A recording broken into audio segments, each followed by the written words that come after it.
Alright, welcome back to another league race. This time we're back with week number 9 of FTRL season 24. This is at Suzuka, so this is our wet week, starting with the Porsche. Yes, the good old Porsche.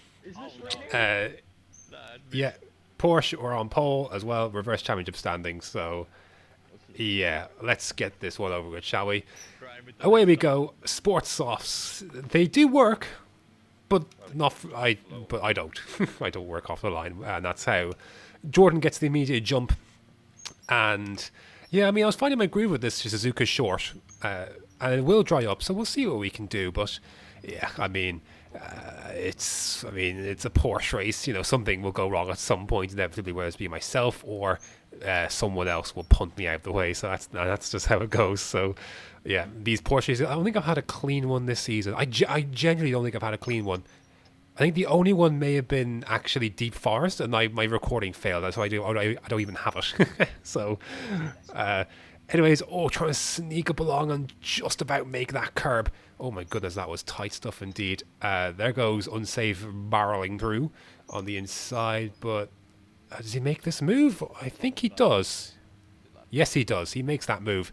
So he moves up then. Oh my goodness, there's a lot of cones there. Holy shit, that was close. So, anyways, he moves up then into P number 2. So we're kind of dropping back. But again, look, I would take anything in the top 7. To be honest, it's a flipping Porsche race. You know, I just want to have one race where it goes relatively smoothly from a good position. So that's all I asked for, man.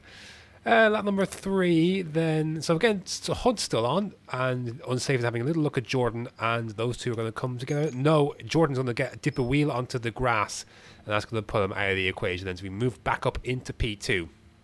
And Unsafe having a few moments there as well. So, yeah, stuff is happening. At least we're in P. Look, we're in P2. It's lap 3. You know, things are going better than they have done up to this point normally in these races. Lap 8. Yeah, lap 8. We've travelled well. We haven't had the pure pace of Unsafe, but we've had decent showing.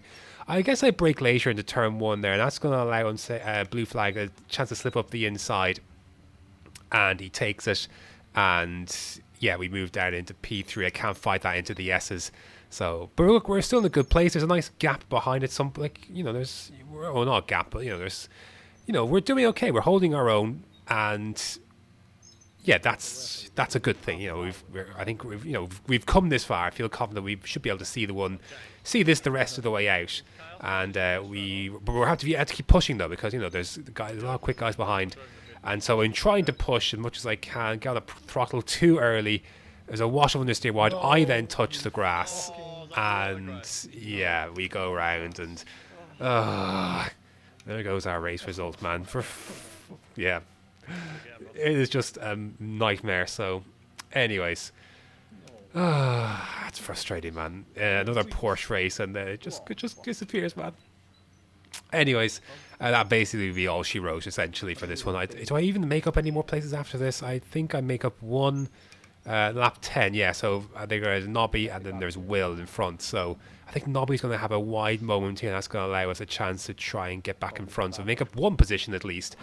This race doesn't make a difference in terms of there's a qualifying session to be had, I believe, for the Super Formula race, so this one doesn't dictate anything, I don't think. Anyways, I'll have to find out soon enough. Again, this happened a few weeks ago, so I'm a little slow on the uptake. But we're slowly getting through. Next season, man, I cannot be having these issues where I'm this far behind. But yeah, that's going to be it for the Porsche race.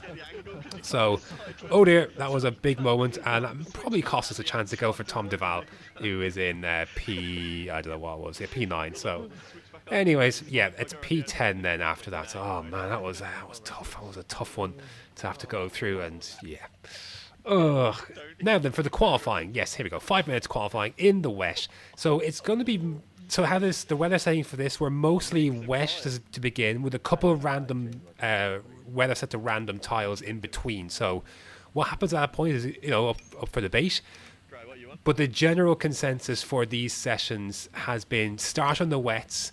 By the time your fuel comes out, it's time for inters, and then the inters then will carry you then to dries in your next bit of fuel, and then you go from there. So that's the plan, to go wets, then inters, and then we'll go from there. Qualifying was okay. I think I ended up staying in the 7th to 9th range. This is tough because my throttle is a piece of shit at the moment, and it fluctuates on that kind of low to mid range, and that's a lot of what the wet is. Obviously, you're kind of on that half throttle, so to speak. So yeah, it's going to be difficult, but we'll do what we can. We have to hope we just get a period where that doesn't happen with my pedals, because sometimes it does go through stages where it acts like a normal throttle pedal, but sometimes it doesn't always. Get the traction down to 2, and from P8 then let's see what we can do in this 34 lap race. This is going to be a long one. This will be over an hour. So what a start from Ross. Then we get a good start for a change. Hell yeah. Happy with that. Make up a place and gaining ground on those in front as well. But this is going to be a tough old slog. So a race to keep things in cool, composed. I know mostly what the strategy is, so we just have to try and adjust and go from there. So anyways, Ross goes through it on Biggles. And yeah, just making our way through. Again, fuel, if you can save fuel, that's great. Ideally, if, you're obviously going to be saving quite a bit of fuel in these wet conditions anyway. So, there's going to be a bit of that, but you're saving, you're going to get about, 10 or so laps or so out of this. And then it's going to be just the heavy weather will subside around that time. And then you can go to Inters then for your next fuel stop. Oh, big moan there for Ross. Big moan for me then, as we were side by side with Biggles. And he's going to pull back in front though. So again, just feeling your way through on traffic as well in these conditions. Obviously there are so many danger spots. And that's why I didn't want to risk anything on Inters, just more wheel spin. These are wet conditions for a good, foreseeable future. So it's not like a 3-lap sprint where you just stick it out on the wets. And then you go on the Inters, and after that is the best tire. So it is wet, and we'll go from there. Biggles then and Tom, again, I think I've got a bit better race pace. Ultimately, Tom's kind of been dropping back, and he gets a poor run out of that corner. So we're going to try and go for a move 3 wide. It's going to be, so let's see. I get the radar on, man. And, it's tight, but space is left, and we managed to squeeze through. It's risky stuff, and we got blue flag behind us as well. So, good racing though. It's tense. I'm surprised as well. Nothing happened through there. It was difficult. But lap 4 then. What have we got? Lap 4. Oh, there's an off, I think. Yep, that's off. That's Ross. Ross is off, and that's one of our title contenders, or so to speak, or rather the constructors. Out of the equation. At that part of the track anyway, it's not out of the equation. You'll have a chance to bounce back, of course, but there's the weather, and that's it is zoomed out. So yeah, this green weather is persisting for a while. So wet weather, I think, is the wet tires are the ones to be on. Lap 6 then. Again, we've just got about half fuel. Biggles dips a wheel on the curve on the Astro there. That's a difficult place to be. So we're just going to just follow through. You see even the yellow and purple spots. There's a Dusty Fossil absolutely flying. I don't know if he's on Inters or something, but man, his pace at this stage was unbelievable. He was flying through cars, and I didn't even realize he was there. So he gets through then. Lap 9, you can see now this is the point where normally, it's going to be going from wets to Inters. There's an accident. I just wasn't sure what the ghosting was going to be there, and then Biggles is having an off as well, so we'll get through then. So at this point, I was like, the track is drying out quicker than it has done in any practice session. I think we can skip the Inters. I think we're just going to go from wets to dries now. So we're going to go into the... What do we end up doing here? Lap 9. Difficult call to make this one. I forget why, actually. Did I stay out a lap? I think I stayed out this extra lap because I've got the fuel. I'm like, I want to see what the conditions are, because it's going to be raining again at some point in the race. So I'm going to carry on. And plus, the fuel... If you've got another lap of fuel, take it, because you just don't know what the fuel is going to do later on and when the rain's going to arrive and how much fuel to put in the car then. But the thing is, because it dried up so much, I ran out of fuel, and I was so perplexed by this, I ran into the chicane, because of course you're driving so much faster on a dry track, so the fuel approximation changes because you're now driving on a faster track. So I had less than a lap of fuel at the racing speed. So that was a shock then. So we're going straight to dries then instead of Inters as the original plan was. So the plans changed. Yeah, the fuel running out was a big surprise. So we lost a bit of time there. Going straight to mediums, because this is going to be the longest dry part of the race. We still have one set of dry, race mediums available to us. Careful on pit exit, man. Oh my goodness, tiptoeing. We did well there to get out of that. So yeah. But this is, again, with the drying track as well, the wear on the mediums is not going to be as high. So this is a good time to do it. I am not letting Tom through. You've got to go off the racing line to overtake here. And if you're on the wet, then that's a bad place to be. But stick to the dry. And yeah, just other cars will tiptoe off. You got to take, lines that you may not be comfortable with. But you just have to go where the track is dry. and then that's what we do. Then we make up a place on Ross. Then so he has got the pace. He's made it back from his spin earlier. Obviously, we lost a bit of time as well with that. But yeah, this is medium. Then it's going to be the best it's going to be. We'll use the hards later if it's dry again, which it may be. So with the fuel, then look, we're just kind of going till the next bit of weather, see what happens, and if we need to pitch first half hards, we will. But I'm confident we can get the full use of these mediums in these conditions. Again, less tire wear with it being, a bit of a wetter track. And obviously, look, you see, it's difficult there. And yeah, Biggles goes, or that's Homer rather, who lets us go. Homer is actually reserving, so yeah, he lets us go. Then we can kind of chase off after the top 5. So we're looking good here. That first phase was difficult, of course, but yeah.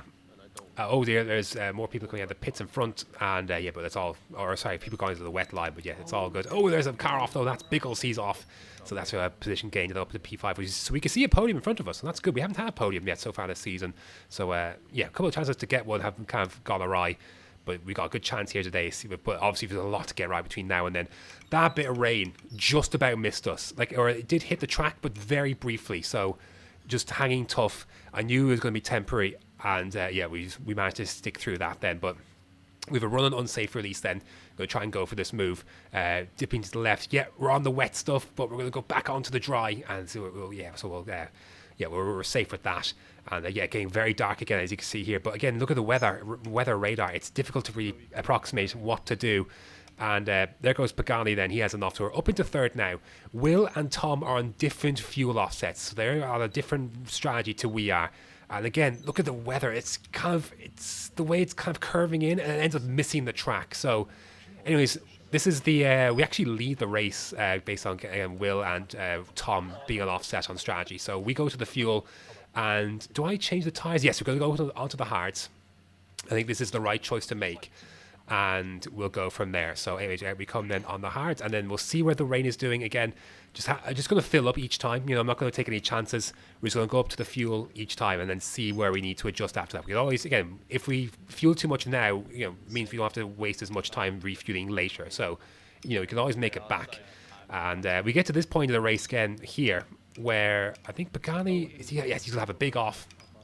And he decided to go long on his stint as well and try and fuel save to the rain, whereas I just pushed and just went for it. So he gap to Tom about 20 seconds, but he's now dying on fuel, and he is in like fuel mode 6, short shifting. He is struggling to make it through. There's the rain, so this is the end lap we have to do. So we were able to make this work with the fuel. And a big way. So this is the lead of the race right here. Look at how much fuel Tom's having to save. Boom. Into the lead of the race. Absolutely fantastic stuff. We have nailed this strategy. Absolutely killed it. And now heavy rain is coming. So now it's a question of, inters are wets. And I knew it's going to get pretty heavy to end. For now, it's going to be light, but it will turn into very heavy weather. So I'm going to go on to the wets. And we'll go to the end from here. Again, the fuel is nice here now, and we can obviously underfuel a bit as well because we're going to save a lot of fuel now in these conditions. So I'm going to go a little bit earlier on the fuel than need be because, again, there's going to be a lot of short shifting coming up. But just to play it safe, though, again, I don't want to be fuel saving too much in these conditions, more than I already have to. So, yeah, there's the weather. And, again, perfect timing. We've got about 6 second gap on Tom, or about 6-7 seconds, but again, my throttle issues now at half to 3, mid to half throttle are going to be coming back. So, yeah, we're just not as quick in these conditions as Tom, and it's a shame because we genuinely put ourselves in a position, to have a go for the race win. But obviously, I just don't have the pace in the wet, and the Tom's going to go through here. So, but we got a nice gap behind, 11 seconds. We did initially maintain this, but I would lose a lot of it, in these last 7-8 laps. I just didn't have the same kind of pace in the wet. Oh my goodness, Tom, that was close. So, but we had a buffer to play with. So, don't get me wrong, I was pushing and I was freaking out almost at this stage that the gap to unsafe was under 2 seconds. But I knew kind of the last few laps, I was really going for it though. Like I wasn't holding up. Like it was very, very close. So, but I was very thankful to see a checker flag when I did. But Tom wins the race and the championship, so congrats to him. He wins the Drivers' Championship. We're going to go home in second place, and that is an absolutely brilliant result, brilliant drive. And yeah, we absolutely nailed the strategy. Absolutely killed it. I'm very pleased with that. That was a tough old race, tough old slog, an hour, 6 minutes or so. Whew, difficult race, but we got it done. An excellent strategy calls all the way through. Really got that one there. Played that one well. So yeah, very pleased about that. I will. As much as I got the strategy wrong of Fuji, I will toot my own horn for this one. So yeah, there we go. P2, and it gives us a great chance to go fight for P3 in the standings in the final race. It gives our team a chance in the final race too. Here's the Porsche standings again. Tom is basically done that championship. 12th again. Just this, it hasn't gone right for all the different reasons this season. So yeah, but I'm okay with that. The sports softs I've really struggled with. Group 4 cars I kind of struggled with as well. We move up into third then in the standings then. So not even a chance for third, which would be fantastic stuff. I think I've finished in third in GT22 with the Nissan GTR, but it would be great to do it again, especially in these cars. And I haven't have the pace has been there, just haven't always been consistent. But yeah, we got a great chance to do some fighting for that again. Tom wins the championship then, and we've got the actual correct standings this time for the Super Formula teams. There we go. So 23 points to make up in the last round. So that's gonna be difficult, but in theory, it's possible. So yeah, let's see how we get on with that. But yeah, that's going to do it for this week's edition of FTRL week number 9 at Suzuka. Next up is the finale at Tokyo East counterclockwise. So yeah, that should be fun. But yeah, thanks for watching, and until next time.